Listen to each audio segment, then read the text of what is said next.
ہم نے اس کو مارا توڑا بہت کچھ کیا ہے. تو پھر یہ بات خبر پھیلی اس لڑکی کے اسلام لانے کی, تو مقامی علماء کو پوچھا گیا.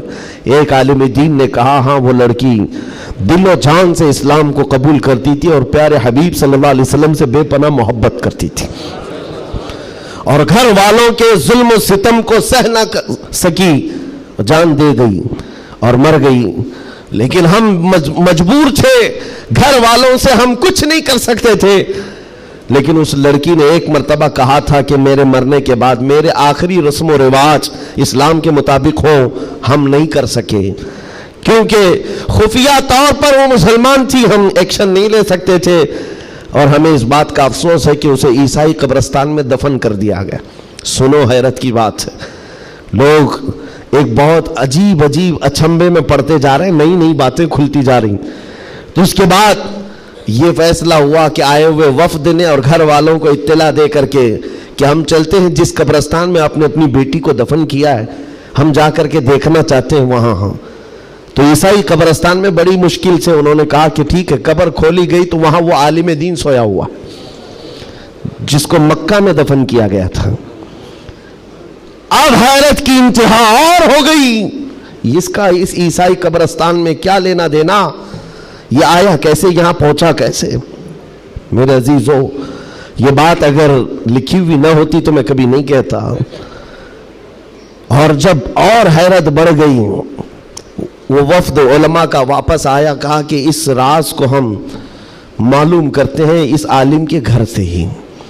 ایک بات تو سمجھ میں آ گئی کہ لڑکی مسلمان ہو گئی تھی اور اسلام سے بے پناہ محبت تھی. اللہ کا کرم ہوا, ہو سکتا ہے اسے کفرستان سے نکال کر مولا تعالیٰ ایمان والوں کے بیچ میں, اولیاء اور صحابہ کے بیچ میں دفن کر دیا ہو. فرشتوں نے اس کو منتقل کر دیا, اور یہ ممکن ہے, یہ ممکن ہے. لیکن اس کے ساتھ کیا ہوا ہے, یہ مسلمانوں کے قبرستان سے کرسچن اور عیسائیوں میں کیسے آ گیا. گئے واپس جانے کے بعد بہت قابل توجہ بات کر رہا ہوں, اور اس زمانے کی بہت ہی امپورٹنٹ چیز آپ کو میں بتا رہا ہوں, دل دہلا دینے والی چیز ہے. واپس آنے کے بعد اس عالم کے گھر گئے لوگ, اس کی بیوی موجود تھی جو بیوہ تھی. جا کر پوچھا کہ تیرے شوہر کے بارے میں ہمیں کچھ معلومات حاصل کرنی ہے. اس نے کہا بتائیے کیا ہے. کہا کہ کیسا تھا وہ. کہا اس کے اخلاق بہت اچھے تھے, اور نمازوں کی, کہا ایک نماز بھی قضا نہیں کرتا تھا, پابند تھا, لین دین میں سب چیزوں میں اچھا تھا. پھر بچا کیا, بیوی ساری چیزیں اچھی بتا رہی, مسلمان ہے. بیوی نے گھبرا کر پوچھا آخر اس کے بارے میں اتنی تحقیق کیوں کر رہے ہیں, آپ بتا سکیں. تو علماء نے کہا کہ بتانے کے لائق نہیں ہے, لیکن سن لو, تمہارا شوہر مکہ کے قبرستان میں نہیں ہے, عیسائیوں کے قبرستان میں ملا. اس کی قبر میں وہ موجود نہیں. وہ دھاڑے مار کر رونے لگی کہ ہائے کیا ہو گیا میرے شوہر کے ساتھ, وہ عیسائیوں کے قبرستان میں کیسے پہنچ گیا. اور جب اس کا غم میں کچھ افاقہ ہوا تو خاتون کہتی ایک بات ہے جو بات مجھے آج کہنا ہے, توجہ. عورت کہتی ایک بات ہے, میرا شوہر سب اچھا تھا, لیکن کیا ہے جانتے ہو, جب ہم لوگ رات کو سوتے یا جمع کرتے غسل واجب ہوتا تو ہر بار میرا شوہر ایک بات کہتا کہ عیسائیوں کے مذہب میں کتنا اچھا ہے کہ غسل واجب نہیں ہوتا. یہ ہمارے اسلام میں ہے کہ بار بار نہانا پڑتا ہے, عیسائیوں کے مذہب میں جو ہے جمع کرنے کے بعد غسل واجب نہیں ہوتا, کتنا اچھا ہے. یہ بات وہ کہتا تھا, تب میں اس کو ٹوکتی تھی کہ دین اسلام کے علاوہ کسی دوسرے مذہب کے متعلق مت کہا کرو. بار بار وہ یہ کہتا تھا, شاید یہ وجہ ہے کہ موت کے بعد اسے وہیں پہنچا دیا گیا جہاں کی وہ بات کرتا تھا. وَمَن يَبْتَغِ غَيْرَ الْإِسْلَامِ دِينًا فَلَن يُقْبَلَ مِنْهُ, قرآن کہتا ہے جو اسلام کے علاوہ دوسرے دین کی طرف منہ پھیرا ہرگز نہیں قبول کیا جائے گا. اور میرے آقا فرماتے ہیں من تشبہ بقوم فہو منہم, جس نے کسی دوسری قوم کی مشابہت اختیار کی قیامت کے دن اسی قوم کے ساتھ اسے اٹھایا جائے گا, اسی قوم کے ساتھ اٹھایا جائے گا. مسلمانوں, آج ایمان مضبوط کرنے کا وقت آ گیا آپ کے. ہواؤں کو دیکھ کر, طوفانوں کو دیکھ کر آپ اپنے دین میں ذرا بھی لچک نہ لانا. کلمہ طیبہ پر اگر حملے ہونے لگے تو کیا تم اپنا کلمہ بدل لو گے؟ اذان سے اگر کسی کو نفرت ہونے لگی تو کیا اذان کی کلمے بدل لو گے؟ یہ دنیا اگر تم بدلنے لگ گئے تو اتنا بدلے گی کہ انسان کی بجائے کتا بنا کر رکھ دے، تب بھی وہ راضی نہیں ہوں گے، تب بھی وہ راضی نہیں ہوں گے۔ ہم نے دیکھا ہے ان لوگوں کو جو آج بھی دھوتیاں اٹھا کر کے چلتے ہیں، جوتیاں اٹھا کر کے چلتے ہیں، ان کی حیثیت کیا ہے آج؟ کفار و مشرکین کے قدموں میں بیٹھ کر کے وہ سوچتے تھے کہ سکتہ مل جائے، تختہ مل جائے، ملا کچھ نہیں، استعمال ہوتے رہے، ذلیل اتنے ہوئے کہ نہ اپنی قوم کے رہے نہ اس قوم کے رہے۔ کاش ایک بار میرے مصطفیٰ کا وفادار بن کر دیکھتا، ایک بار بن کر کے دیکھتا، پھر عزتیں کیا ہے؟ اللہ اکبر، جب تک بکے نہ تھے تو کوئی پوچھتا نہ تھا، یا رسول اللہ تم نے خرید کر ہمیں انمول کر دیا ہے۔ حضور کے قدموں میں جو عزت ہے وہ کہیں نہیں مل سکتی۔ تخت کے لیے، سکتے کے لیے جو لوگ اپنا مشن بھول گئے، اپنا دین بھول گئے، اپنا ضمیر بیچ لیے، میرے عزیزوں بہت بڑے گھاٹے میں ہیں، بہت بڑے گھاٹے میں ہیں۔ زندگی میں ایک بات یاد رکھو، اسی لیے میں نے اسی حدیث سے یہ بات شروع کی۔ اللہ کے نبی فرماتے ہیں کفر کی طرف پلٹنے کو اتنا ناپسند کرتا ہو جتنا آگ میں ہاتھ ڈالنے کو ناپسند کرتا ہو، آگ میں ہاتھ ڈالنے کو ناپسند کرتا ہو، اتنا سخت و ناپسند کرتا ہو، تب جا کر کے اس کو ایمان کی لذت ملے گی، ایمان کی حلاوت ملے گی۔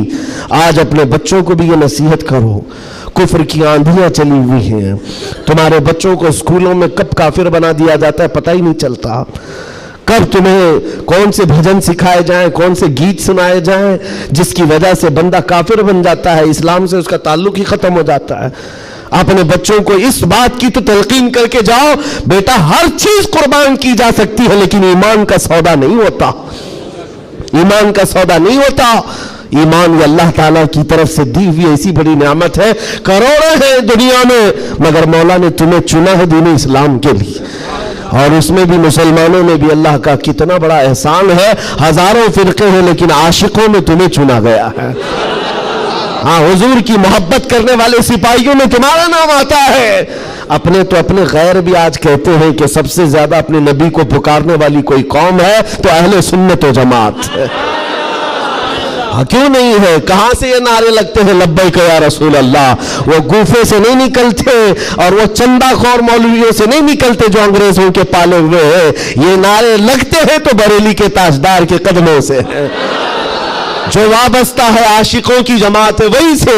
دنیا کو یہ اچھی طرح سے معلوم ہے اپنے نبی سے سب سے زیادہ وابستہ کوئی قوم ہے اس روئے زمین پر تو اہل سنت و جماعت ہے، اہل سنت و جماعت ہے۔ اس چیز کا سودا کبھی ہونے مت دینا ہے میرے عزیزو، اس چیز کا سودا ہونے مت دینا۔ لوگ یہ کہتے ہیں سیکولر بن کر کے جینا چاہیے، یہ بھی اچھا وہ بھی اچھا، میں کہتا ہوں وہ تو منافق ہے۔ پھر سیکولر کا مطلب منافق ہے، دل میں کچھ اور رکھتا ہے، سامنے کچھ اور دکھاتا ہے۔ اسلام میں یہ سیکولرزم نہیں ہے، اسلام یہ کہتا ہے لا اعبد ما تعبدون، میں اس کی عبادت نہیں کرتا جس کی تم کرتے ہو۔ جانتے ہو میرے آقا صلی اللہ تعالیٰ علیہ وسلم نے 2 ٹوک جملوں میں کہا تھا، ایسا نہیں ہے کہ مصلحت میرے آقا سے زیادہ کون جانتا ہے۔ آج لوگ یہ کہتے ہیں کہ سب حالات بنائے رکھنے کے لیے ہمیں کرنا پڑتا ہے، حالات بنائے رکھنے کے لیے تمہیں کرنا پڑتا ہے۔ یہ کیسی بات ہوئی؟ یہ وہ لوگ ہیں جو حالات بنائے رکھنے کے لیے اپنی ماں اور بہنوں کی عزت بھی داؤ پر لگا دیں گے۔ جب درندہ کوئی ڈاکو اس کو خوش کرنا ہو تو کیا تم اپنی عورتوں کا سودا کر سکتے ہو؟ غیرت مر گئی ہوگی ایسے بندے کی۔ حضور پاک کے پاس مشرکین آئے، یہ آپ کو میں بتا دیتا ہوں، قل یا ایھا الکافرون لا اعبد ما تعبدون، یہ سورہ پڑھتے ہیں کہ نہیں پڑھتے نماز میں؟ کب نازل ہوئی تھی آپ کو بتا دوں، یہ سورہ کب نازل ہوئی؟ حضور پاک صلی اللہ علیہ وسلم کے پاس مشرکین مکہ آئے اور کہا اے محمد صلی اللہ علیہ وسلم ایک کام کریں، آپ ہمارے خداؤں کو برا بھلا مت کہیے، ہم آپ کے دین میں آ جائیں گے، اسلام پر ہم بھی تھوڑا تھوڑا عمل کریں گے، لیکن جن کی ہم پوجا کرتے ہیں نا، عبادت کرتے ہیں، ان کو کچھ مت کہیے۔ حضور پاک نے فرمایا جو شرک ہے میں اس کو شرک کہوں گا، اللہ کے سوا کوئی دوسرے کی عبادت ہے ہی نہیں، اور اس بات کا میں اعلان کروں گا حضور آئے ہی ہیں شرک کو ختم کرنے۔ حضور نے فرمایا یہ نہیں ہو سکتا، تو پھر آپشن دوسرا مشرکین کی طرف سے کہا ایک کام کرتے ہیں, 1 سال آپ ہمارے خداؤں کی عبادت کریں, 1 سال ہم آپ کے خدا کی عبادت کریں گے, ہاں آدھا آدھا کریں گے. آج بہت سارے لوگ اگر یہ کرنے کی کوشش کر رہے ہیں تو سن لیں, آدھا آدھا کریں گے, ہم بھی آپ کے یہاں جائیں گے, آپ بھی ہمارے یہاں آئیں گے. حضور پاک صلی اللہ تعالیٰ علیہ وسلم نے فرمایا ہرگز نہیں ہو سکتا, تم چاند اور سورج میرے ہاتھ میں لا کر رکھ دو, میں اس کی عبادت نہیں کرتا جس کی تم کرتے ہو, میں پالنہار حقیقی کی عبادت کرتا ہوں. آخری آپشن جانتے ہو کیا کیا تھا, کیا دیا تھا انہوں نے؟ مشرکین نے کہا چلو محمد صلی اللہ علیہ وسلم آپ یہ بھی نہیں مانتے وہ بھی نہیں مانتے تو کم سے کم اتنا کرو کہ صرف اور صرف ہمارے خداؤں پر ایک بار ہاتھ رکھ دو, بس چھو کر کے چلے جاؤ. نبی پاک صلی اللہ علیہ وسلم سے صرف اتنا تقاضا تھا ان کا کہ آپ ہاتھ لگا کر چلے جائیں. یہاں تو سر جھکانے والے بھی موجود ہیں, ہاتھ لگا کر چلے جائیں. نبی پاک صلی اللہ علیہ وسلم جلال میں کہا ہاتھ لگانے کی بات, بلکہ میں تو نظر بھی اٹھا کر نہ دیکھوں, نظر بھی اٹھا کر نہ دیکھوں. تب اللہ تعالیٰ نے پوری سورہ نازل فرمائے, قل یا ایھا الکافرون لا اعبد ما تعبدون, اے محبوب آپ فرما دے اے کافروں میں اس کی عبادت نہیں کرتا جس کی تم عبادت کرتے ہو. یہ 2 ٹوک جملوں میں کہا گیا ہے.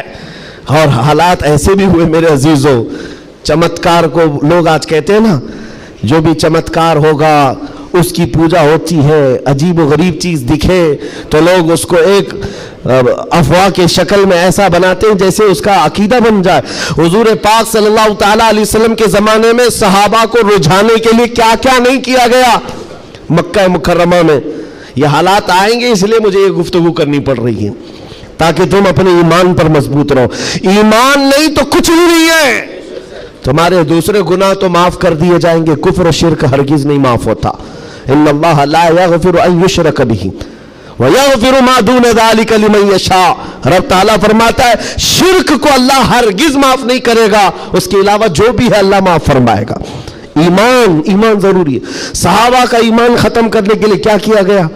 اتفاق ایسا ہوا کہ مکہ میں ایک بھگوان بولنے لگ گیا. پتھر کی مورت تھی اور پجاری بیٹھا ہوا تھا, اچانک پتھر جو ہے بات کرنے لگ گیا اور بات کر رہا ہے. ظاہر سی بات ہے یہ عجیب و غریب چیز ہے نا, یہ اس دور میں ہے. ہاں اس دور میں مٹی سے بنائے ہوئے ان کے معبود نہیں ہوتے تھے, وہ پتھر کو تراش کر کے بناتے تھے. اور میں کہہ رہا ہوں حقیقت میں بول رہا تھا, ایسے نہیں ہے کہ ادھر سے دودھ پلا رہے ادھر سے پانی نکل رہا ہو, وہ والا سسٹم نہیں ہے, بلکہ حقیقت میں پتھر بات کر رہا تھا. تب اور بات کر بھی کیا رہا ہے, حضور پاک صلی اللہ تعالیٰ علیہ وسلم کو جھوٹا کہہ رہا ہے. نعوذ باللہ, معاذ اللہ رب العالمین. حضور کی شان میں گستاخی کر رہا پتھر. اب تو وارے نہیں آ رہے ان کی خوشیوں سے اچھل کود پر کہ دیکھو اب ہمارا خدا بولنے لگ گیا. سب سے بڑی دلیل ہے, لوگوں کو بلانے لگ گئے. واقعی بول رہا تھا. لوگ چمتکار دیکھتے ہیں تو سر جھکا لیتے ہیں, ارے حقیقت ہے پتھر بول رہا ہے, پتھر بول رہا ہے.